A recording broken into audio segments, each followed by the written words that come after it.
Ini adalah WBCQ, menghadirkan radio World's Last Chance kepada Anda dari Monticello, Maine, Amerika Serikat.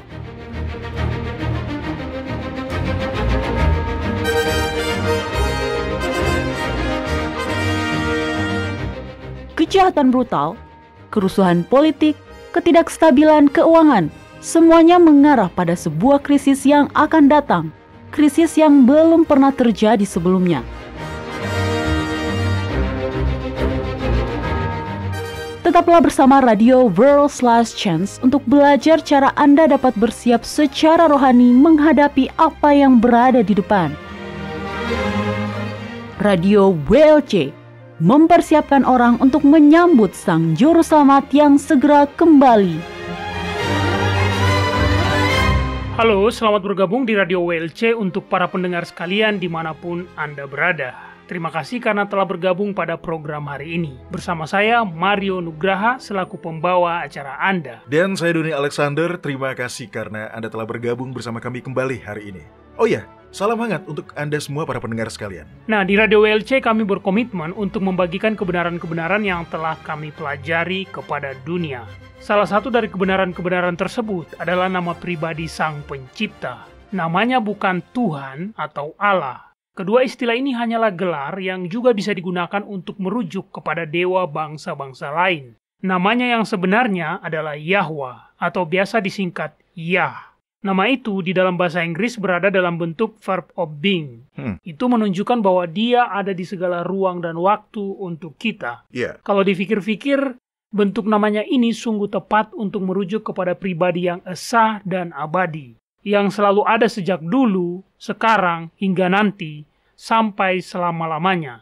Dan nama sang anak pun cukup mirip dengan nama bapaknya. Nama sang juru selamat adalah Yahushua, yang berarti Yahwa menyelamatkan. Lalu Eloah, dan Elohim merupakan gelar dalam bahasa Ibrani yang merujuk kepada Yahwa. Betul. Menggunakan nama pribadi Bapa adalah hal yang penting karena secara berulang kali Kitab Suci memerintahkan kita untuk memanggil nama Yahwa.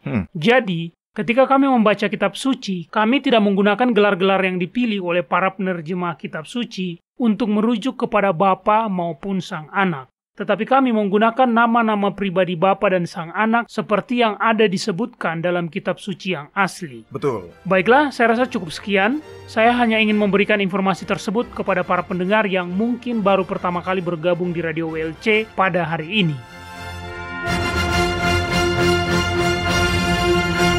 Nah, Doni, apa yang akan kita bahas pada hari ini? Oke, begini. Saya tahu bahwa anak-anak saya sedikit lebih tua dibanding anak-anak Anda. Betul. Tapi pernahkah anak-anak Anda mengatakan sesuatu atau melakukan sesuatu yang membuat Anda merasa tua? Oh iya, menurut saya cepat atau lambat, semua orang tua pasti akan mengalami hal tersebut. Beberapa hari yang lalu, anak perempuan saya menjelaskan sesuatu kepada saya, dan saya merasa aneh. Saya merasa seperti sedang mengalami deja vu. Saya ingat beberapa waktu yang lalu, saya memberikan penjelasan mengenai sesuatu kepada kedua orang tua saya, dan sekarang anak saya menjelaskan kultur pop kepada saya. Jadi ya, tentu saja itu membuat saya merasa tua, Doni. Ya, saya juga pernah mengalami itu. Jarak antara generasi kita dengan generasi anak-anak kita tampak sungguh nyata ketika kita menggabungkan teknologi modern dengan bahasa gaul. Nah, anggap saja, misalnya, pada saat bertukar pesan melalui SMS atau chat, harus saya akui, saya tidak begitu peduli dengan cara anak-anak saya menyingkat-nyingkat pesan mereka. Terkadang saya harus mengeja kata-kata itu satu persatu. Mereka hanya mengetik beberapa huruf saja. Jadi, bagaimana mungkin saya tahu kalau TTDJ itu berarti hati-hati di jalan? Itu sungguh membingungkan. Ya, terkadang SMS atau chat antara orang tua dengan anak-anak mereka bisa menjadi sangat lucu, Doni. Iya, betul. Faktanya, saya pernah membaca satu cerita mengenai seorang anak laki-laki asal Amerika yang melakukan chat dengan ibunya melalui SMS. Tapi saya tidak betul-betul mengingat isinya ya, Mario. Tapi ibunya mengirimkan pesan kira-kira seperti ini.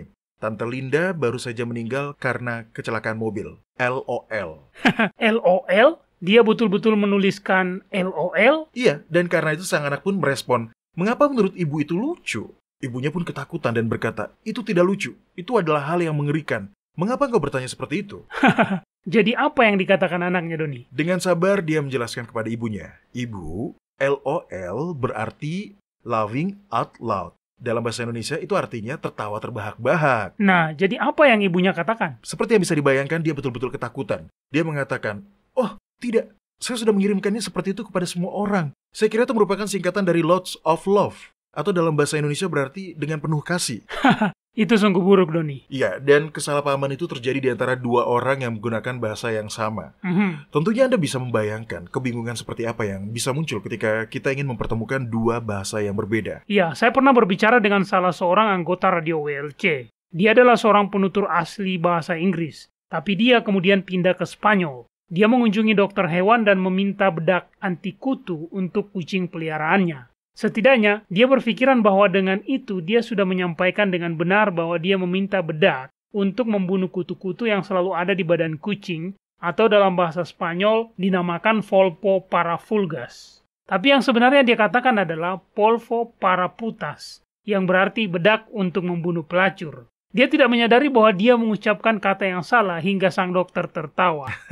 Iya. Banyak makna yang bisa saja hilang ya dalam penerjemahan. Entah itu disengaja atau karena beberapa kata memang tidak memiliki terjemahan yang ekivalen dalam bahasa sasarannya. Betul. Dan itulah yang akan kita bahas pada hari ini. Dalam sebuah program kita yang sebelumnya, kita membahas mengenai kapan hari dimulai menurut kitab suci. Pada program itu kita mempelajari bahwa hari dalam Alkitab dimulai pada saat fajar, ketika terang mulai merekah dan berakhir, ketika terang sudah hilang dan malam pun tiba. Betul. Bagi para pendengar sekalian yang melewatkan program tersebut, Anda masih bisa mendengarkannya. Silakan kunjungi www.worldslastchance.com dan klik ikon radio WLC dan carilah program yang berjudul Menurut Kitab Suci, Kapankah Hari Dimulai?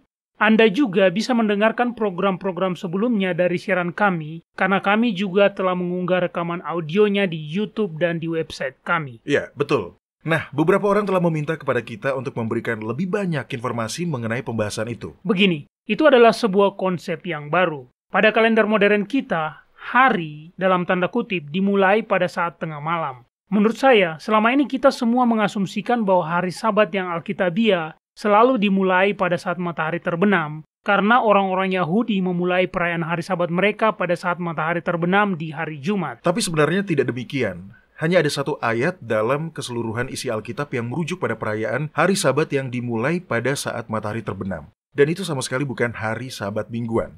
Itu adalah salah satu hari raya tahunan, yaitu hari pendamaian. Betul. Mario, mari kita bacakan sejenak kitab Imamat pasal 23 ayat 27. Baiklah, dalam kitab Imamat pasal 23 ayat 27 dikatakan, akan tetapi pada tanggal 10 bulan yang ke-7 itu ada hari pendamaian. Kamu harus mengadakan pertemuan kudus dan harus merendahkan diri dengan berpuasa dan mempersembahkan korban api-apian kepada Yahwa. Lalu kemudian Yahwa menjelaskan tepatnya kapan mereka harus memulai perayaan hari itu. Dia telah memberikan tanggalnya, yaitu pada hari ke-10 di bulan ke-7. Tapi ada yang berbeda dengan hari pendamaian. Nah, Mario tolong lanjut bacakan ayat 31 dan 32. Selanjutnya dalam ayat 31 dan 32 dikatakan, janganlah kamu melakukan sesuatu pekerjaan. Itulah suatu ketetapan untuk selama-lamanya bagimu turun-temurun di segala tempat kediamanmu. Itu harus menjadi suatu Sabat, hari perhentian penuh bagimu, dan kamu harus merendahkan diri dengan berpuasa. Mulai pada malam tanggal 9 bulan itu, dari matahari terbenam sampai matahari terbenam, kamu harus merayakan Sabatmu. Yang dibahas di sini adalah hari pendamaian. Betul. Di sini Yahwa tidak membahas mengenai Sabat mingguan hari ke-7. Bila memang yang dimaksud Yahwa di sini adalah Sabat hari ke-7, maka dia sudah tidak akan perlu menjelaskan bahwa pada hari itu kita tidak boleh melakukan pekerjaan. Dan dalam konteks hari pendamaian, Yahwa mengatakan bahwa orang-orang harus memulai perayaan mereka di hari sebelumnya pada saat matahari terbenam. Iya, saya pun baru mendapatkan sebuah pemikiran. Begini. Dia tidak perlu untuk menjelaskan apa yang merupakan praktek-praktek yang normal yang sudah diketahui oleh semua orang. Yang perlu dijelaskan hanyalah pengecualian-pengecualian. Di sini dia menjelaskan sebuah pengecualian. Iya, tepat sekali. Nah, bila setiap hari memang dimulai pada saat petang, mengapa Yahwa harus menjelaskan kepada mereka bahwa hari pendamaian dimulai pada saat petang? Iya, tentunya dia sudah tidak harus menjelaskan itu kan? Iya, betul. Dia tidak perlu melakukan itu. Tapi ini membawa kita pada sebuah kata yang menimbulkan masalah. Dan saya ingin menghabiskan waktu kita di program hari ini untuk membahasnya. Oke. Kata tersebut adalah kata dalam bahasa Inggris yaitu even. Dalam bahasa Indonesia itu berarti petang. Berdasarkan terjemahan kata ini, secara umum umat Kristen mengasumsikan bahwa dalam bahasa Indonesia, kata even diartikan sebagai masa pada saat matahari terbenam atau setelahnya. Dari situlah kebingungan timbul, karena rupanya kita memiliki kata yang sama dalam kitab Kejadian pasal 1. Dan disinilah kebanyakan orang tidak menerima gagasan bahwa hari dimulai pada saat fajar. Nah, Mario, tolong buka dan bacakan ayat 3 hingga 5. Baiklah, dalam kitab Kejadian pasal 1 ayat 3 hingga 5 dikatakan, "Berfirmanlah Elohim, jadilah terang. Lalu terang itu jadi. Dan Elohim melihat bahwa terang itu baik. Lalu dipisahkannyalah terang itu dari gelap. Dan Elohim menamai terang itu hari, dan gelap itu malam. Jadilah petang dan jadilah pagi, itulah hari pertama." Kalimat terakhirnya adalah jadilah petang dan jadilah pagi. Itulah hari pertama. Kalimat itu terus diulang di sepanjang isi pasal tersebut. Jadilah petang dan jadilah pagi, itulah hari kedua. Jadilah petang dan jadilah pagi, itulah hari ketiga, keempat, dan kelima. Betul. Jadi, asumsi apa yang bisa kita buat setelah kita mendengarkan kalimat tersebut? Tentu saja kita akan berasumsi bahwa di dalam kitab ini Musa membicarakan mengenai periode waktu 24 jam, Doni. Ya, betul. Tapi kebenarannya adalah bukan itu yang dia bahas. Makna asli yang ada dalam ayat tersebut telah hilang ketika itu diterjemahkan. Yang dibahas oleh Musa di sini hanya waktu-waktu terang. Dia mendefinisikan apa yang kemudian disebut sebagai hari. Bagaimana Anda bisa mengetahui itu, Doni? Dengan melihat kata aslinya dalam bahasa Ibrani. Oke. Kita akan melakukan itu nanti, tapi untuk sekarang saya ingin meminta kepada Anda untuk membacakan kitab Kejadian pasal 1 ayat 5. Baiklah. Cukup kalimat pertama saja. Dan setelah itu beritahukan apa yang Anda dapatkan dari kalimat tersebut. Dan Elohim menamai terang itu hari, dan gelap itu malam. Oke, dia menamai gelap dengan nama Malam. Jadi, dalam menggambarkannya, Musa sudah memiliki kosakata untuk malam. Betul. Dia menggunakannya di ayat yang sama. Selama ini kesalahan kita adalah menganggap kata petang dan malam sebagai hal yang sama. Tapi sebenarnya tidak demikian. Kata yang diterjemahkan malam itu berasal dari bahasa Ibrani lahyil.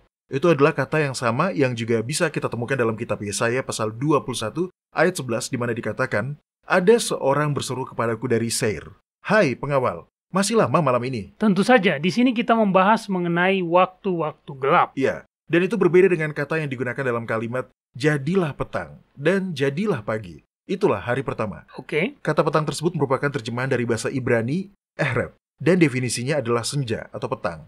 Jadi, hal pertama yang harus kita pahami adalah bahwa kata dalam bahasa Ibrani yang merujuk pada malam adalah lahyil. Dan itu bukanlah hal yang sama artinya dengan kata ehreb.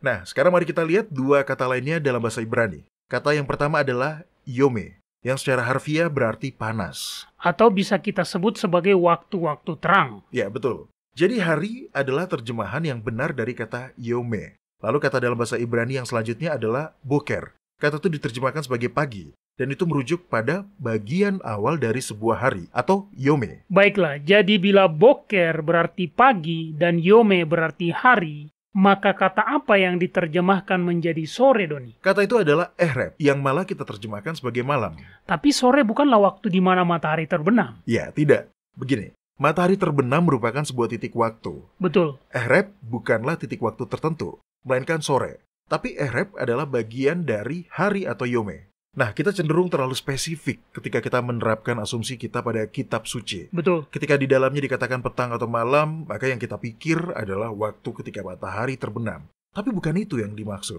Faktanya, Musa telah memiliki kosakata untuk menyebutkan matahari terbenam. Kata tersebut adalah shemesh bow, yang berarti matahari terbenam atau senja. Namun kata ehreb merujuk pada waktu pertengahan siang hingga pada saat sudah mulai gelap. Itulah ehreb. Beberapa sumber juga mengatakan bahwa itu adalah waktu-waktu di antara siang dan gelap. Dengan kata lain, itu adalah waktu yang kita sebut sore, Doni. Ya, betul. Sementara shemesh bow bisa merujuk pada waktu sebelum matahari terbenam, waktu pada saat matahari terbenam, dan waktu setelah matahari terbenam, dan sudah mulai gelap, tapi belum termasuk dalam periode waktu-waktu malam.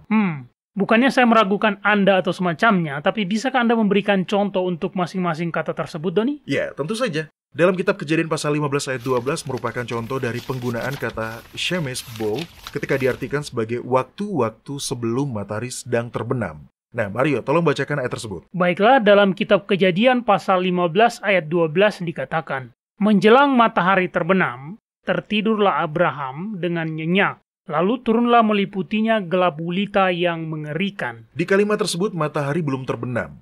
Mungkin memang sudah menjelang malam ya. Tapi itu adalah waktu sebelum matahari terbenam. Nah, Mario, sekarang tolong buka dan bacakan kitab Keluaran, pasal 17 ayat 12. Di dalamnya terdapat penggunaan kata shemesh bow yang merujuk pada waktu ketika matahari sudah sedang dalam proses untuk terbenam. Baiklah Doni, dalam kitab Keluaran pasal 17 ayat 12 dikatakan, "Maka penatlah tangan Musa, sebab itu mereka mengambil sebuah batu, diletakkannya di bawahnya supaya dia duduk di atasnya. Harun dan Hur menopang kedua belah tangannya, seorang di sisi yang satu, seorang di sisi yang lain, sehingga tangannya tidak bergerak sampai matahari terbenam." Baiklah, sekarang tolong buka dan bacakan kitab Kejadian pasal 28 ayat 11. Oke. Di dalamnya kata shemesh bow digunakan untuk merujuk pada waktu awal malam ketika matahari telah terbenam dan malam mulai datang. Tapi masih ada cukup cahaya sehingga kita masih bisa melihat. Baiklah, dalam kitab Kejadian pasal 28 ayat 11 dikatakan, "Dia sampai di suatu tempat dan bermalam di situ, karena matahari telah terbenam. Dia mengambil sebuah batu yang tergeletak di tempat itu dan dipakainya sebagai alas kepala, lalu membaringkan dirinya di tempat itu." Ya, terima kasih Mario.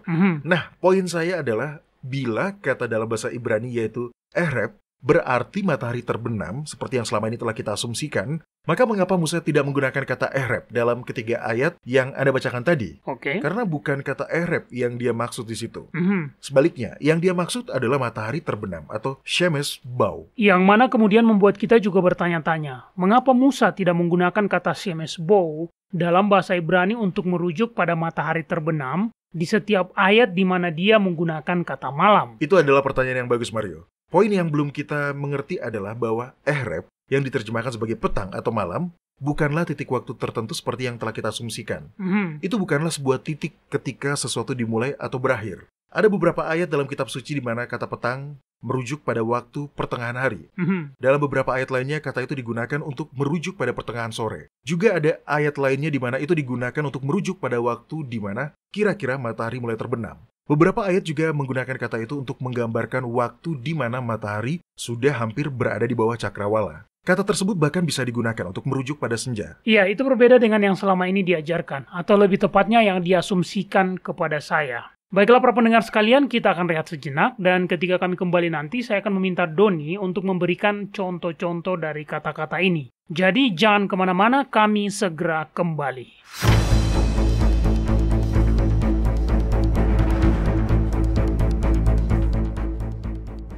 World's Last Chance telah membuat lebih dari 1.500 video dokumenter dalam lebih dari 30 bahasa.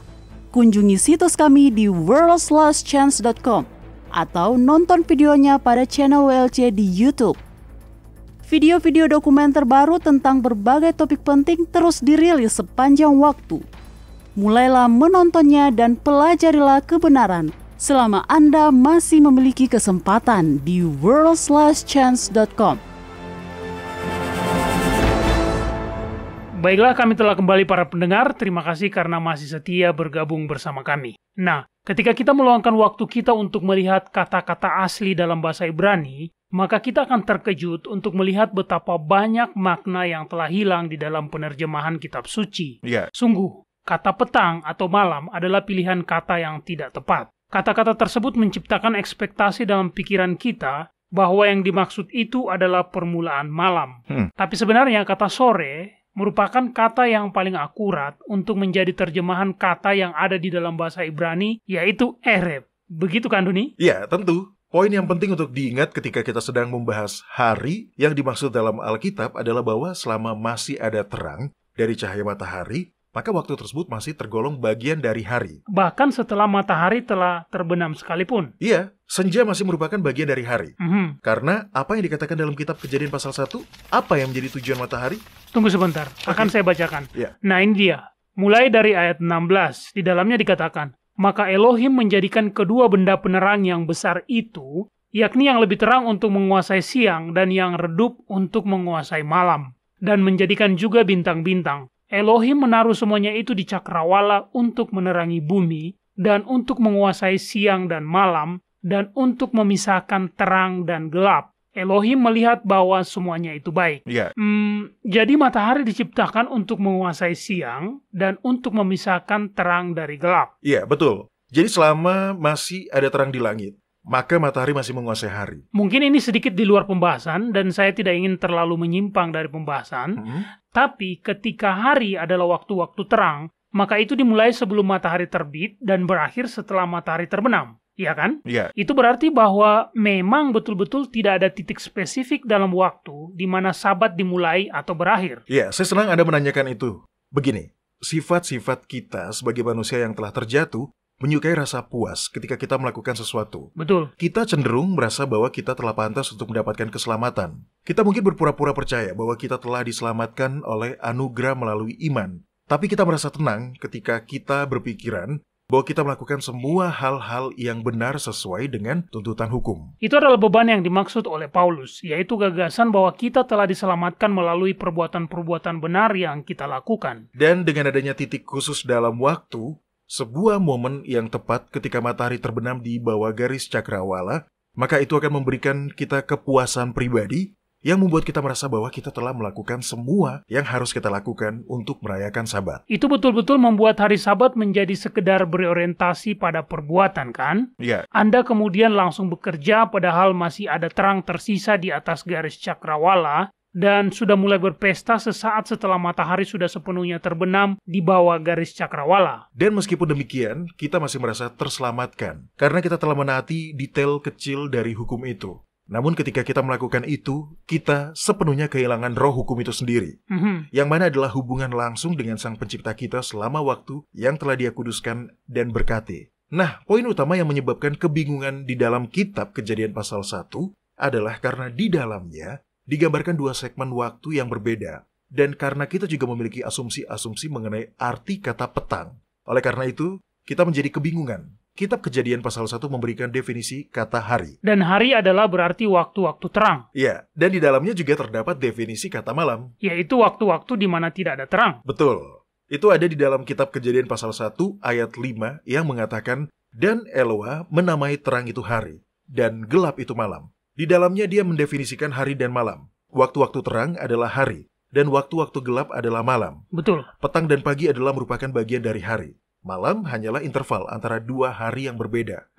Kita harus memahami bahwa kitab Kejadian pasal 1 tidak hanya menggambarkan mengenai penciptaan dunia kita, tapi juga menggambarkan ditetapkannya metode penghitungan waktu Sang Pencipta, yaitu kalender lunisolar. Dan itu telah ditetapkan di masa penciptaan. Jadi setelah Musa melanjutkan dan menggambarkan bahwa hari kerja, di mana daratan diciptakan beserta tumbuh-tumbuhan dan pohon-pohon, ataupun ketika ikan-ikan diciptakan untuk memenuhi laut, dan dia selalu mengakhiri penjelasannya itu dengan kalimat yang selalu dia ulang-ulangi. Jadilah petang dan jadilah pagi, itulah hari pertama. Betul sekali, Mario. Tapi kedengarannya itu mendukung gagasan bahwa hari dimulai pada saat petang, Doni. Betulkah itu? Anda melihatnya seakan bahwa kata petang itu berarti matahari terbenam. Ingat, kata yang diterjemahkan petang dalam kalimat tersebut bisa merujuk pada waktu-waktu apapun sejak tengah hari hingga pada saat gelap datang. Jadi apa yang dimaksud dengan petang? Ini sungguh membingungkan, Doni. Itu hanyalah penjelasan yang secara berulang menyebutkan dua bagian yang menjadikan sebuah hari. Itu saja. Ya, saya tahu itu membingungkan. Tapi mari kita bahas hari pertama penciptaan. Kapan minggu penciptaan dimulai? Ingat, pada saat itu belum ada benda-benda penerang di langit. Jadi pada saat itu pada poin apa hari pertama dimulai? Kalau tidak salah ketika Yahwa berkata, jadilah terang. Ya, tepat sekali. Sebelum Yahwa berkata jadilah terang, hitungan waktu dengan hari, mingguan, dan bulanan itu tidak ada. Betul. Hari pertama dalam minggu penciptaan dimulai ketika Yahwa berkata, jadilah terang. Nah, akan menjadi masalah bila Anda berpikiran bahwa hari diawali dengan kegelapan. Sebelum ada terang, ketika semuanya masih gelap, apakah Yahwa memberikan pengumuman besar? Apakah dia berkata, baiklah, dengarkan saya. Dengan ini, hari pertama dimulai dari sekarang. Lalu kemudian, apakah dia menunggu selama 12 jam sebelum dia berkata, jadilah terang? Tentu tidak, itu sangat konyol. Lalu kemudian, setelah dia mengatakan, jadilah terang, dan terang pun jadi. Apakah dia menjelaskan bahwa sebenarnya ini belum merupakan bagian dari hari? Tunggulah beberapa jam lagi. Barulah pada saat itu akan ada hari pertama setelah semuanya menjadi gelap lagi. Tidak. Ya, tentu saja tidak. Hari pertama dalam mingguan di bumi dimulai pada saat Elohim menyatakan, jadilah terang. Oleh karena itu siklus hari atau malam berikutnya dimulai ketika siklus hari atau malam pertama berakhir. Yaitu pada saat subuh di pagi selanjutnya. Ya, betul. Hari kedua dari minggu penciptaan dimulai ketika siklus hari atau malam pertama telah berakhir. Dan itu dimulai ketika terang mulai terlihat pada waktu fajar pada hari kedua dalam mingguan itu. Nah, itu betul-betul masuk akal, Doni. Kita telah diajari bahwa hari dimulai pada saat petang. Namun bila memang demikian, maka siklus siang atau malam juga harus dimulai pada saat petang. Anda mengerti maksud saya, Mario? Sebuah periode 24 jam yang lengkap meliputi satu hari dan satu malam. Betul. Waktu-waktu terang dan waktu-waktu gelap ini semuanya merupakan bagian yang menyusun periode waktu 24 jam. Betul kan? Betul. Jadi, bila segmen 24 jam itu dimulai pada saat, misalnya, pada saat matahari terbenam, maka dengan definisi itu harus berakhir ketika segmen 24 jam selanjutnya dimulai pada saat matahari terbenam di hari selanjutnya. Anda mengerti kan? Oke, sampai poin ini saya masih mengerti. Ya. Tapi bukan itu yang dikatakan dalam kitab Kejadian pasal 1. Siklus hari atau malam dimulai pada saat fajar di hari pertama di minggu itu. Lalu kemudian siklus hari atau malam yang sama itu berakhir ketika siklus hari atau malam kedua dimulai, yaitu pada saat fajar di hari kedua dalam minggu itu. Itulah yang dimaksud dalam kitab Kejadian pasal 1 ketika kalimat tersebut terus-menerus diulangi. Jadilah petang dan jadilah pagi, itulah hari pertama. Jadilah petang dan jadilah pagi, itulah hari kedua. Jadilah petang dan jadilah pagi, itulah hari ketiga. Kita harus sampai hingga pada pagi selanjutnya untuk melengkapi satu siklus 24 jam dari hari atau malam itu. Waktu-waktu gelap adalah interval atau jeda yang menghubungkan dua hari yang berbeda. Oh, saya mengerti. Terang dimulai pada saat fajar merekah. Betul, jadilah terang. Jadi ketika dikatakan jadilah petang dan jadilah pagi, itulah hari yang pertama, yang dimaksud dengan itu bukanlah bahwa hari dimulai pada saat malam. Sungguh makna yang berbeda. Sebaliknya yang dimaksud dalam ayat tersebut adalah bahwa hari itu terdiri dari pagi dan petang. Ya, betul. Pagi dimulai sejak fajar hingga siang, dan petang itu dimulai sejak siang hingga gelap. Sekali lagi saya ulangi, malam hanyalah interval atau jeda waktu antara dua hari yang berbeda. Ingat, dia telah mendefinisikan terang sebagai hari dan gelap sebagai malam. Jadi, hari selalu berhubungan dengan terang. Betul. Baik bila terang itu baru muncul pada saat subuh atau sudah mulai hilang secara perlahan pada saat senja. Dan malam adalah kondisi ketika terang itu sudah tidak ada lagi. Baik, dengan pengertian ini, bisakah Anda membagikan beberapa terang yang ada dalam kitab Keluaran pasal 12, Doni? Itu adalah kisah mengenai pasca Passover dan itu selalu mengganggu pikiran saya. Karena bila hari dimulai pada saat matahari terbenam, maka malaikat maut melintasi Mesir pada hari Sabat. Dan itu adalah sebuah masalah. Kitab suci sendiri menyebut penghakiman dan pembalasan itu sebagai sebuah pekerjaan. Dan saya tidak percaya pada keyakinan bahwa Yahwa bisa dengan bebas melanggar hukumnya sendiri. Iya, Anda benar. Yahwa selalu menaati hukum-hukumnya sendiri. Yahwa tidak mengirimkan malaikat maut selama hari Sabat karena jam-jam kudus Sabat tidak dimulai hingga pada saat fajar di hari selanjutnya. Dan saya bisa membuktikannya. Oke. Bagi para pendengar sekalian yang tidak terlalu tahu mengenai rincian-rincian dari kisah tersebut, mari kita berikan ringkasannya. Begini, dalam pasal itu, Musa diperintahkan bahwa anak-anak bangsa Israel harus memilih anak domba atau anak kambing sebagai hewan kurban. Mereka harus menyembelih hewan kurban itu dan mengecat kedua tiang pintu dan ambang pintunya dengan darah hewan kurban tersebut. Dan mereka harus tetap tinggal di dalam rumah hingga pagi. Mengapa demikian? Karena malaikat maut akan melintasi Mesir pada saat tengah malam. Betul. Dan ketika dia melihat darah di ambang pintu itu, dia akan melewati atau mempass over rumah-rumah yang ada darah hewan kurban di ambang pintunya. Itu semua sangat simbolik. Sangat indah. Itu menandai kematian sang juru selamat di hari pasca Passover, ketika darahnya menyelimuti para pendosa. Betul. Nah, kisah ini tidak akan masuk akal bila hari dimulai pada saat matahari terbenam. Kita tahu bahwa Yahuswa, sang anak domba Yahwa, yang menghapus dosa dunia, mati pada waktu persembahan kurban pada saat petang. Dan yang dimaksud dengan petang pada kutipan itu adalah pertengahan sore, kan Doni? Iya, secara harfiah itu adalah pertengahan petang. Jadi itu adalah sore hari. Kitab Keluaran pasal 29 ayat 38 dan 39 dikatakan, inilah yang harus kau olah di atas mezbah itu, 2 anak domba berumur setahun, tetap tiap-tiap hari. Domba yang satu haruslah kau olah pada waktu pagi dan domba yang lain kau olah pada waktu senja. Setiap hari terdapat persembahan pada waktu pagi dan persembahan pada waktu senja. itu disebut persembahan petang. Namun itu terjadi pada pertengahan sore. Kita tahu bahwa hari Paskah Passover adalah hari sebelum hari Sabat mingguan. Betul. Kita juga tahu bahwa itu tidak bisa dirayakan pada malam sebelumnya. Karena itu bukanlah waktu ketika Yahuswa mati. Itu adalah waktu ketika imam besar menggiring dia ke hadapan Pilatus, ke Herodes, dan kembali lagi ke Pilatus. Jadi hari Paskah Passover di Mesir yang merujuk pada kematian Sang Mesias tidak mungkin terjadi setelah matahari terbenam, di mana hari kelima mingguan itu berakhir dan hari keenam dimulai. Rentang waktunya tidak sesuai. Betul. Kurban persembahan Paskah Passover disembelih dan dimakan di hari ke-6 pada minggu itu. Karena itu adalah hari ke-6 dalam minggu itu dan masih merupakan malam Paskah Passover ketika malaikat maut datang melintas. Hari tersebut semestinya berawal pada saat subuh di hari ke-6 dalam minggu itu, bukan pada saat matahari terbenam di malam sebelumnya. Oke, ada permasalahan lain dengan kisah ini bila kita mengasumsikan bahwa pada saat itu Sabat dirayakan dari petang hingga petang, dan permasalahan itu adalah bahwa orang-orang harus tinggal di rumah mereka hingga pagi. Di dalam kitab Keluaran pasal 12 ayat 22 dan 23 dikatakan, "Seorang pun dari kamu tidak boleh keluar pintu rumahnya sampai pagi, dan Yahwa akan menjalani Mesir untuk menulahinya. Apabila dia melihat darah pada ambang atas dan pada kedua tiang pintu itu, maka Yahwa akan melewati pintu itu dan tidak membiarkan pemusnah masuk ke dalam rumahmu untuk menulahi."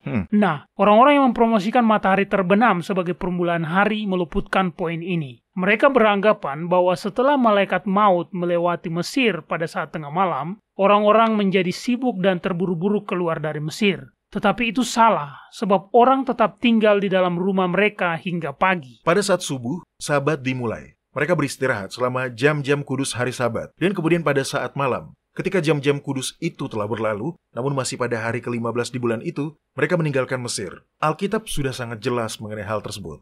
Nah, Mario, mari kita bacakan ayatnya dalam kitab Bilangan pasal 33 ayat 3.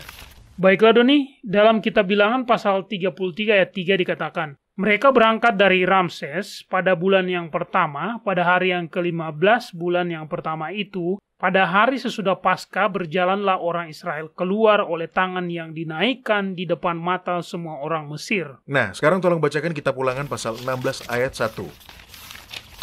Baiklah, selanjutnya dalam kitab Ulangan pasal 16 ayat 1 dikatakan, "Ingatlah akan bulan Abib, dan rayakanlah Paskah bagi Yahwa Elohmu, sebab dalam bulan Abib itulah Yahwa Elohmu membawa engkau keluar dari Mesir pada waktu malam." Iya, waktu yang dikatakan dalam ayat tersebut tidak mungkin merupakan malam setelah hari Paskah Passover, karena mereka harus tinggal di dalam rumah mereka hingga pagi. Betul. Yang dimaksud itu adalah malam selanjutnya, yaitu malam tanggal 15, karena malam selalu mengikuti hari. Malam tidaklah mendahuluinya. Iya, dengan kata lain, ketika kita menetapkan tanggal pada waktu malam, maka malam akan menjadi bagian dari hari yang ada sebelumnya. Iya, Anda bisa melihat contoh hal ini di kitab Bilangan pasal 11. Di dalamnya dikisahkan ketika orang-orang Israel mengeluh karena mereka tidak memiliki daging apapun untuk dimakan. Jadi Yahwa mengirimkan burung puyuh ke perkemahan mereka. Nah, Mario, berikutnya tolong bacakan kitab Bilangan pasal 11 ayat 32.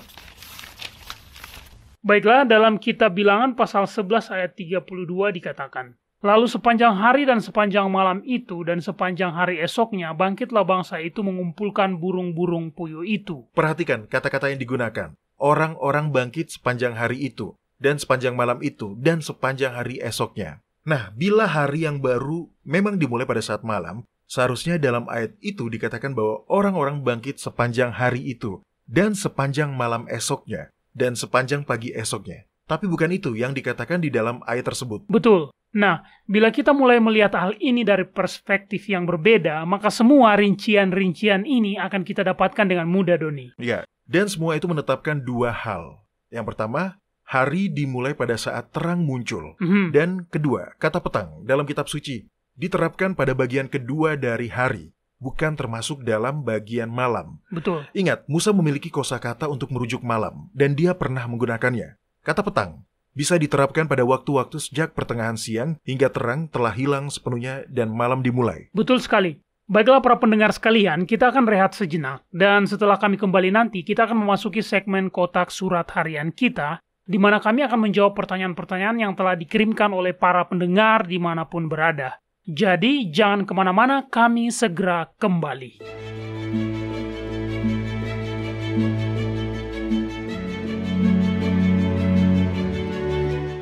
Jika Anda sudah berkomitmen untuk beribadah kepada Yahwa pada hari Sabat kudusnya yang ditentukan dengan kalender lunisolarnya yang ditetapkan pada masa penciptaan, World's Last Chance memiliki aplikasi yang dapat Anda gunakan baik di komputer maupun di smartphone Anda. Aplikasi kalender lunisolar WLC telah dirancang untuk memenuhi kebutuhan para pemelihara sabat lunar di seluruh dunia. Kunjungilah website kami di worldslastchance.com dan mulailah menggunakannya hari ini. Anda dapat mengaksesnya secara online dan mengunduhnya ke perangkat Anda atau bahkan memasangnya di website Anda sendiri. Aplikasi kalender lunisolar WLC adalah sebuah bahan yang sangat baik bagi semua orang yang berkomitmen untuk menghormati hari-hari raya Yahwa.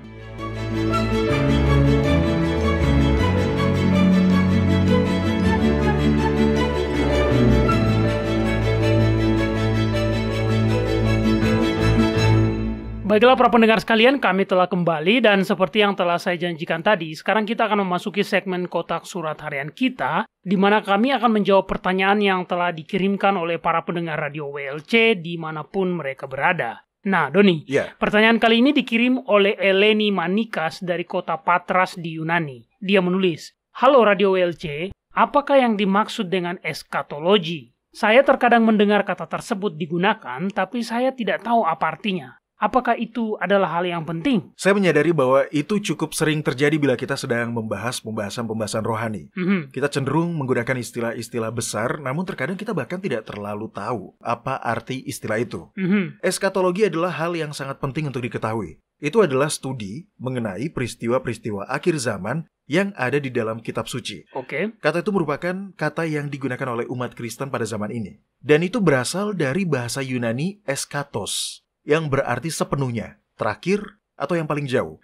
Alasan mengapa sangat penting untuk mempelajari peristiwa-peristiwa akhir zaman adalah karena pada hari-hari terakhir itulah tipu daya setan akan mencapai klimaksnya. Iya, terkadang kita gampang lupa bahwa dia telah mengerjakan rencananya ini selama 6.000 tahun terakhir ini. Tapi dia tidak akan pernah menghentikan pemberontakannya tanpa satu perjuangan terakhir yang intens. Senjata terkuatnya adalah tipu daya, dan kita cenderung untuk ditipu dan diperdaya bila kita tidak mengetahui kebenaran. Betul. Saya selalu memiliki keinginan tahuan yang kuat.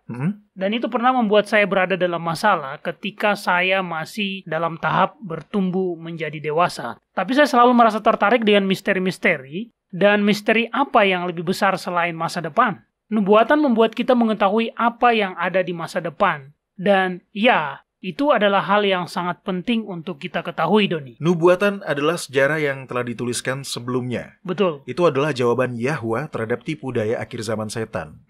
Dengan mempelajari nubuatan, dengan mempelajari peristiwa-peristiwa akhir zaman, kita akan lebih siap. Bagi seseorang yang baru saja mulai mempelajari eskatologi, menurut Anda dia harus memulai dari mana, Doni? Saya tahu kita memiliki banyak artikel di situs kita, juga banyak video di YouTube yang membahas mengenai nubuatan. Apakah ada pembahasan tertentu yang akan Anda sarankan sebagai awal untuk mempelajarinya? Ya, saya akan menyarankan kepada mereka untuk mulai dari kitab Matius pasal 24 dan 25. Kitab itu akan memberikan semacam ringkasan yang terperinci mengenai peristiwa-peristiwa akhir zaman. Pasal 24 akan memberikan rincian-rincian, sementara pasal 25 mengajarkan pelajaran-pelajaran penting yang harus kita ketahui agar secara rohani kita bisa siap untuk menghadapi hari-hari akhir. Itu berisi mengenai pembicaraan pribadi Yahusua secara pribadi dengan Petrus dan Andreas, Yakobus, dan Yohanes sebelum kematiannya. Dia tahu dia akan meninggal pada hari Paskah Passover, dan dia ingin informasi penting ini diteruskan kepada yang lainnya. Pesan itu sangat penting sehingga itu dicatatkan dalam kitab Matius pasal 24, kitab Markus pasal 13, dan kitab Lukas pasal 21. Baik, saya baru saja membuka kitab Matius pasal 24. Menurut saya menarik karena hal pertama yang Yahusua katakan adalah sebuah peringatan. Dalam ayat 4 dan 5 dia mengatakan, "Waspadalah supaya jangan ada orang yang menyesatkan kamu, sebab banyak orang yang akan datang dengan memakai namaku dan berkata, Akulah Mesias, dan mereka akan menyesatkan banyak orang." Ya, dan peringatan itu diulang-ulang kata demi kata di dalam kitab Markus pasal 13 dan kitab Lukas pasal 21. Dia tidak ingin kita ditipu. Dia tahu bahwa setan akan datang menyamar menjadi dirinya, tapi lebih dari itu berarti bahwa banyak orang yang akan datang dan mengklaim diri mereka dikirim oleh Yahusua. mengklaim diri mereka memiliki terang dan kebenaran. Padahal yang mereka miliki itu adalah ajaran-ajaran salah. Jadi, selain dalam kitab Matius pasal 24 dan 25, kitab Markus pasal 13, dan kitab Lukas pasal 21, di mana lagi hal itu dituliskan, Doni? Tulisan Paulus berisi banyak informasi-informasi mengenai hari kiamat. Faktanya, dia mungkin menulis lebih banyak dibanding siapapun. Kecuali tulisan Yohanes dalam kitab Wahyu. Dalam kitab 1 Timotius pasal 4, Paulus memberikan sedikit penglihatan ke dalam kondisi spiritual dunia. Ini adalah hal yang harus diwaspadai oleh semua orang.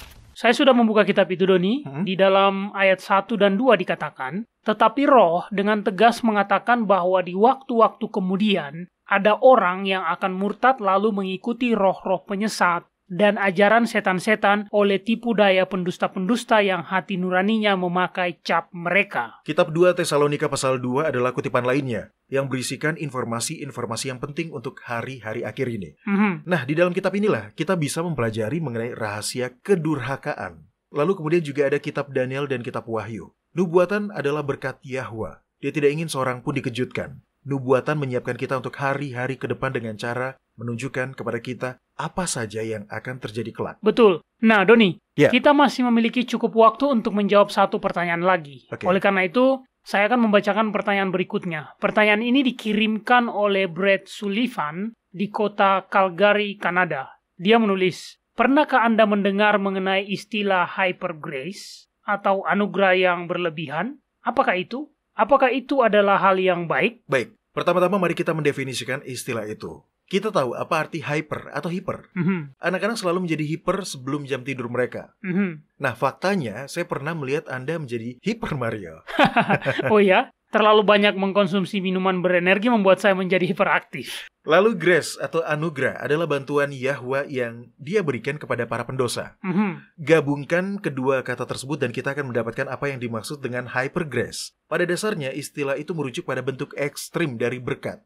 Apa maksud Anda? Anugerah adalah hal yang baik. Dengan itulah kita bisa diselamatkan. Dalam kitab Efesus pasal 2 ayat 8 hingga 9 dikatakan, karena kasih karunia kamu diselamatkan oleh iman. Itu bukan hasil usahamu, tetapi pemberian Yahwa. Itu bukan hasil pekerjaanmu. Jangan ada orang yang memegahkan diri. Saya sama sekali tidak melihat hal buruk di sini, Doni. Yang menjadi masalah dengan gagasan ini adalah karena hyper grace atau anugerah kebablasan itu hanya fokus pada satu hal dan mengabaikan ajaran-ajaran lain dalam Alkitab. Contohnya, memang benar bahwa kita tidak akan diselamatkan oleh perbuatan kita. Betul. Namun kita diselamatkan untuk melakukan hal-hal baik dalam Yahuswa. Ketika dia menjalani hidupnya di dalam kita, melalui iman, kita akan melakukan hal-hal baik. Betul. Gagasan mengenai hyper grace itu betul-betul telah menyebar dan itu berbahaya. Karena ketika kita fokus dengan gagasan itu dan melupakan hal lain, maka kita akan kehilangan fokus terhadap kebutuhan harian kita untuk berserah diri dan bertobat. Itu adalah sesuatu yang harus kita lakukan setiap hari. Nah, sebagai umat Kristen, kita tahu bahwa anugerah Yahwa sudah cukup untuk menutupi dosa-dosa kita. Betul. Namun dengan ajaran hyper grace, orang-orang akan mulai melebih-lebihkan anugerah tersebut. Oh, itu sama saja dengan berjalan di wilayah terlarang, Doni. Ya, banyak orang yang secara antusias memuji cara hidup hyper grace akan mereka memanfaatkan anugerah ilahi dan semakin berbuat dosa. Namun, hal itulah yang diperangi oleh Paulus. Nah, Mario, tolong bacakan kitab Roma pasal 6 ayat 1 hingga 2. Baiklah, jika demikian, apakah yang hendak kita katakan? Bolehkah kita bertekun dalam dosa supaya semakin bertambah kasih karunia itu? Sekali-kali tidak, Yahwa mengharamkan itu. Sekali-kali tidak, Yahwa melarang itu. Lalu kemudian dalam ayat 14 dan 15 dikatakan, sebab kamu tidak akan dikuasai lagi oleh dosa, karena kamu tidak berada di bawah hukum Taurat, tetapi di bawah kasih karunia. Jadi bagaimana? Apakah kita akan berbuat dosa karena kita tidak berada di bawah hukum Taurat, tetapi di bawah kasih karunia? Sekali-kali tidak. Yahwa mengharamkan itu. Ajaran hyper grace fokus pada berkat karunia ilahi. Namun bukan berarti itu memberikan kita izin untuk berbuat dosa. Itu sama sekali bukan yang diajarkan oleh Alkitab. Betul, itu mengingatkan saya pada kitab Matius pasal 7 ayat 21. Menurut saya, pasal tersebut berisikan peringatan bagi orang-orang yang mempromosikan ajaran hyper grace tersebut. Di dalamnya dikatakan, bukan setiap orang yang berseru kepadaku, Tuan, Tuan, akan masuk ke dalam kerajaan sorga, melainkan dia yang melakukan kehendak Bapakku yang di sorga. Pada hari terakhir, banyak orang akan berseru kepadaku, Tuan, Tuan, bukankah kami bernubuat demi namamu, dan mengusir setan demi namamu, dan mengadakan banyak mujizat demi namamu juga? Pada waktu itulah aku akan berterus terang kepada mereka dan berkata, aku tidak pernah mengenal kamu. Enyahlah daripadaku, kamu sekalian pembuat kejahatan. Anugerah tidak memberikan kita izin untuk berbuat dosa. Sebaliknya, itu mengampuni dosa-dosa kita di masa lalu dan memberikan kita kekuatan untuk taat di masa sekarang ini melalui iman dalam Yahuswa. Amin. Baiklah para pendengar sekalian, sekian waktu kita untuk segmen kotak surat harian kita pada hari ini. Tapi jangan lupa untuk terus mengirimkan pertanyaan-pertanyaan dan komentar-komentar Anda. Kunjungi situs kami di worldslastchance.com di bahasa Indonesia dan klik hubungi kami. Nah, jika kami tidak sempat untuk menjawab pertanyaan Anda secara langsung melalui siaran radio ini, maka silakan melihat bagian tanya jawab di situs kami. Kami menanti kabar dari Anda.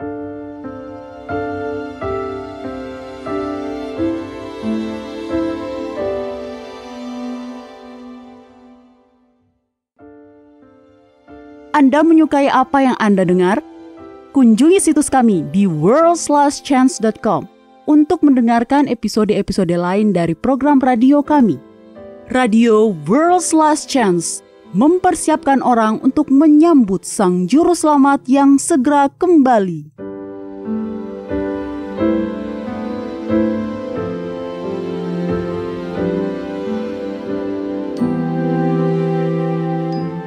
Halo, ini adalah janji harian Anda dari firman Yahwa. Ada beberapa hal yang lebih mengerikan dari bahaya kematian yang mengancam di depan mata. Sir Wilfred Grenfell adalah seorang misionaris medis Inggris untuk wilayah Labrador. Ensiklopedia Britannica menyatakan bahwa ketika masih menjadi mahasiswa kedokteran di Universitas London pada tahun 1887, Grenfell terkesan oleh khotbah penginjil Amerika Dwight L. Moody. Pada tahun 1892, dia memulai pelayanan misionarisnya dengan melayani para nelayan di Labrador. Dia sangat bersemangat dalam meningkatkan kondisi kehidupan penduduk pantai Labrador. Grenfell kemudian mendirikan asosiasi Grenfell International untuk mencapai tujuannya itu. Pada saat dia pensiun pada tahun 1932, asosiasi tersebut telah membantu mendirikan 6 rumah sakit, 4 kapal rumah sakit untuk melayani orang-orang di pulau yang tidak memiliki akses ke perawatan medis, dan dia juga membangun 7 stasiun perawatan, 2 panti asuhan, 2 sekolah besar, 14 pusat industri, dan bahkan sebuah koperasi pabrik kayu. Nah, para pendengar, Labrador adalah sebuah wilayah di Kanada bagian utara yang sangat dingin.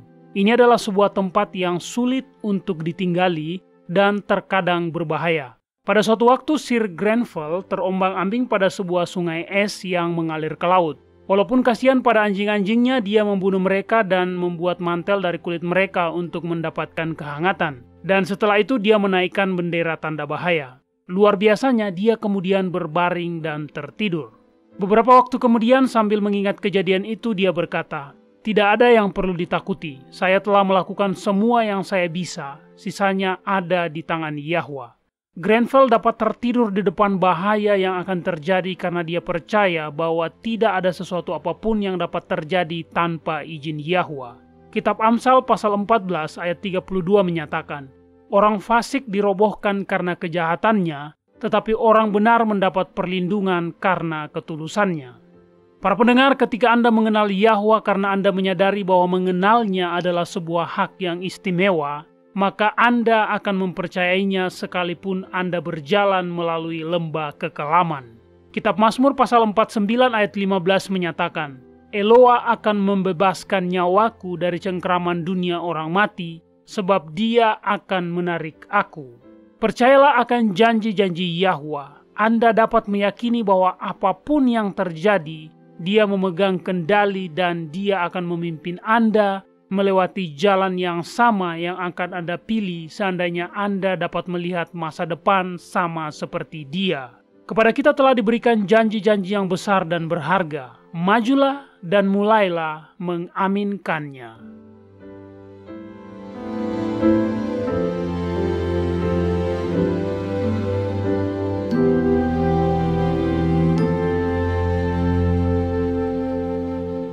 Banyak orang dewasa berharap mereka memiliki kesempatan untuk belajar agama selagi berada di universitas. Jika Anda berada di posisi yang sama, saat ini belum terlambat. Di worldslastchance.com, kami memiliki ratusan artikel dan video tentang berbagai topik agama dan rohani yang terus ditambahkan setiap saat. Ada artikel yang memberikan nasihat tentang bagaimana menikmati kehidupan Kristen yang berkemenangan. Artikel-artikel lain menyelidiki secara mendalam bagian-bagian Alkitab yang salah dimengerti dan menjelaskan apa arti bagian itu dalam bahasa Ibrani yang asli. Kami juga menyajikan banyak artikel dan video tentang nubuatan. Paulus memberitahu Timotius, segala tulisan yang diilhamkan Yahwa memang bermanfaat untuk mengajar, untuk menyatakan kesalahan, untuk memperbaiki kelakuan, dan untuk mendidik orang dalam kebenaran. Dengan demikian, tiap-tiap manusia kepunyaan Yahwa menjadi sempurna dan diperlengkapi sepenuhnya untuk setiap perbuatan baik.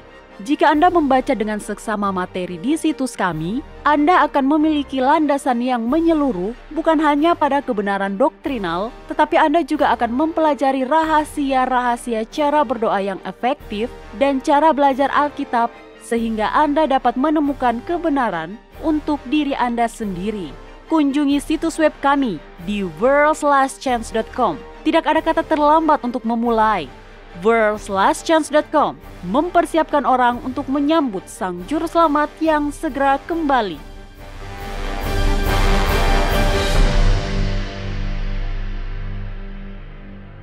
Baiklah Doni, pembahasan hari ini betul-betul membuka mata kita. Iya. Siapa yang menyangka bahwa dalam bahasa Ibrani yang asli, kata petang memiliki makna yang sepenuhnya berbeda.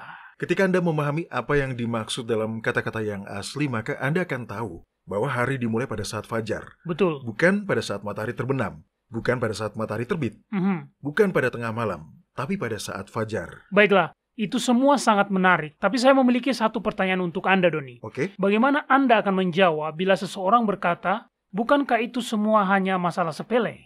Petang, malam, apa yang membedakannya? Apakah itu betul-betul penting? Wah, itu adalah pertanyaan yang bagus. Jawabannya adalah ya, itu memang penting. Dan alasannya sederhana. Setiap kali kita menerima ajaran salah, setiap kali kita percaya pada tipuan setan, ketimbang percaya pada kebenaran, maka itu akan mengarahkan kita pada tipu dayanya. Ketika kita telah menerima ajaran salah, maka akan lebih mudah bagi setan untuk menipu kita dan membawa kita pada kebinasaan. Ya, tapi kapan hari dimulai? Apa definisi dari kata petang? Apakah itu semua bisa membuat perbedaan besar, Doni? Ya, saya percaya itu bisa membuat perbedaan yang besar. Oke. Sebelumnya kita telah membahas bahwa memiliki momen atau waktu yang spesifik untuk memulai perayaan hari Sabat, tepat ketika sisa-sisa terang dari matahari mulai tampak menghilang di garis cakrawala, bisa mengarahkan kita pada perayaan Sabat secara legalistik. Gereja-gereja Protestan yang merayakan hari Sabat sejak matahari terbenam di hari Jumat hingga matahari terbenam di hari Sabtu juga bahkan akan mencetak pamflet untuk memberitahukan kepada para anggota gereja mereka mengenai waktu-waktu terbenamnya matahari selama 1 tahun. Betul. Nah, Anda bisa bekerja hingga pada saat matahari terbenam di hari Jumat petang dan mulai berpesta sesaat setelah matahari terbenam di hari Sabtu malam. Dan Anda masih bisa merasa bahwa Anda telah merayakan hari Sabat. Dan dengan bertindak seperti itu, Anda tidak akan betul-betul dapat masuk ke dalam semangat sejati dari perayaan Sabat, yaitu beristirahat di dalam Yahwa. Tepat sekali. Merayakan hari Sabat secara legalistik adalah sebuah beban. Betul-betul beban. Dan beban itu akan terus bertambah dan bertambah hingga akhirnya itu akan semakin berat untuk dipikul. Orang-orang kemudian mulai mencari keringanan. Dan mereka akan menemukan dalam tulisan-tulisan Paulus yang telah ditafsirkan dengan salah. Dan hal apa yang pertama kali akan mereka lakukan ketika mereka menyalahartikan tulisan Paulus tersebut? Tentunya mereka akan berhenti untuk merayakan hari Sabat. Mereka akan berkata bahwa hukum mengenai itu sudah tidak lagi berlaku. Ya, dan karena itu adalah perihal yang ingin mereka percayai. Hari Sabat telah menjadi beban besar sehingga mereka akan mencari alasan-alasan yang kedengarannya masuk akal agar mereka tidak perlu merayakannya lagi. Betul, sungguh merupakan pengalaman yang berbeda dengan yang digambarkan dalam kitab Yesaya pasal 58. Tunggu sebentar, saya akan mencari dan membacakan ayatnya. Nah, ini dia. Di dalam ayat 13 dan 14 dikatakan, apabila engkau tidak menginjak-injak hukum Sabat dan tidak melakukan urusanmu pada hari kudusku, apabila engkau menyebutkan hari Sabat hari kenikmatan dan hari kudus Yahwa hari yang mulia, apabila engkau menghormatinya dengan tidak menjalankan segala acaramu dan dengan tidak mengurus urusanmu, atau berkata omong kosong, maka engkau akan bersenang-senang karena Yahwa, dan aku akan membuat engkau melintasi puncak bukit-bukit di bumi dengan kendaraan kemenangan. Aku akan memberi makan engkau dari milik pusaka Yakub bapa leluhurmu, sebab mulut Yahwa lah yang mengatakannya. Ketika hari Sabat menjadi sebuah beban, maka kita tidak akan bersuka cita pada saat merayakannya. Padahal pengalaman tersebutlah kegembiraan yang didapatkan dari merayakan hari Sabat yang sejati inilah, yang didapatkan ketika kita memasuki hari peristirahatan Yahwa lah yang akan membuat orang-orang benar untuk dapat melintasi puncak bukit-bukit di bumi dan diberi makan dari milik pusaka Yakub. Pengalaman dalam merayakan hari Sabat yang sejati dalam mempercayai Yahwa dalam segala hal karena Anda mengenalnya. Semua pengalaman itulah yang akan membuat orang-orang benar mampu melewati hari-hari akhir dalam sejarah bumi. Seperti yang telah kita bahas di program-program kita sebelumnya, pencobaan terakhir adalah mengenai penyembahan. Lebih tepatnya, siapa yang akan kita sembah. Dan waktu menyembah atau hari beribadah kita tersebut akan menunjukkan kepada siapa kita mengabdi atau menyatakan kesetiaan kita. Ya, karena sengaja untuk tidak patuh pada kehendak Yahwa yang telah dinyatakan, tidak menunjukkan loyalitas kita kepadanya. Itulah mengapa waktu yang Anda pilih untuk beribadah ketika Anda telah diberikan terang mengenai Sabat yang sejati akan mengungkap kepada siapa Anda mengabdi atau menyatakan kesetiaan Anda. Betul. Nah, kembali pada kata petang. Setan menipu kita dengan cara menggabungkan kebenaran dengan kesalahan, terang dengan gelap.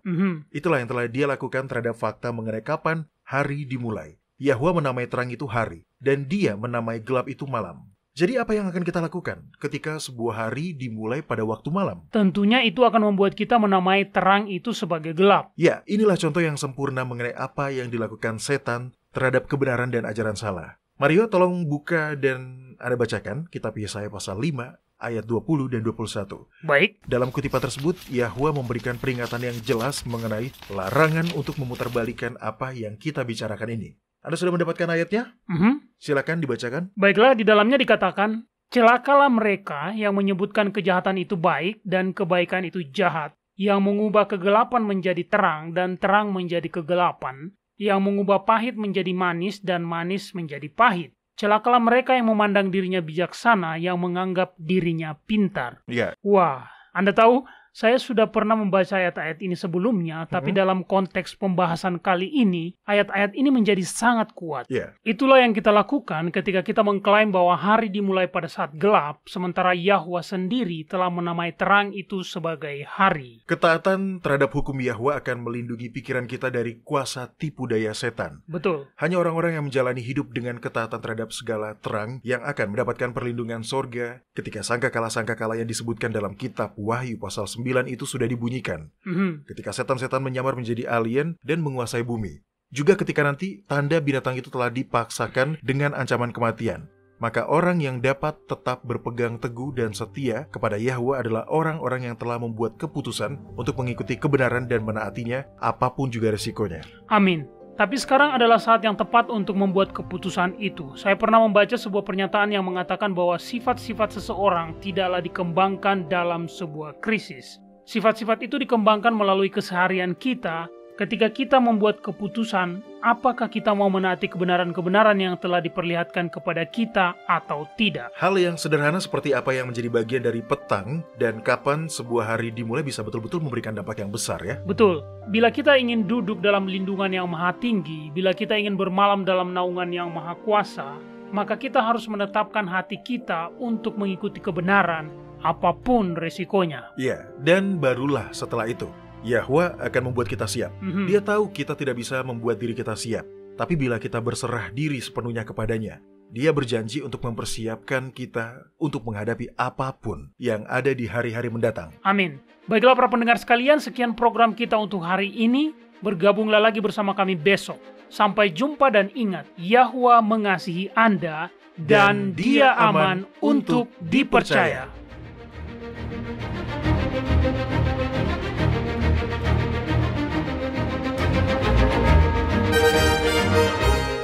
Anda baru saja mendengarkan Radio WLC. Program ini serta episode Radio WLC yang lain tersedia untuk Anda unduh di situs kami. Sangat baik untuk dibagikan pada para sahabat Anda yang mempelajari Alkitab. Ini juga sumber yang bagus bagi orang-orang yang beribadah kepada Yahwa sendirian atau di rumah. Jika Anda ingin mendengarkan program Radio WLC, kunjungi situs kami di worldslastchance.com. klik ikon radio WLC di bagian kanan atas beranda. Di sini Anda dapat mengunduh episode dalam bahasa pilihan Anda. Tersedia juga artikel dan video dalam berbagai bahasa. Bergabunglah bersama kami besok untuk menerima berbagai pesan kebenaran lain di WBCQ yang mengudara pada gelombang 31 meter di frekuensi 9330 kHz. Radio World's Last Chance mempersiapkan orang untuk menyambut Sang Juru Selamat yang segera kembali.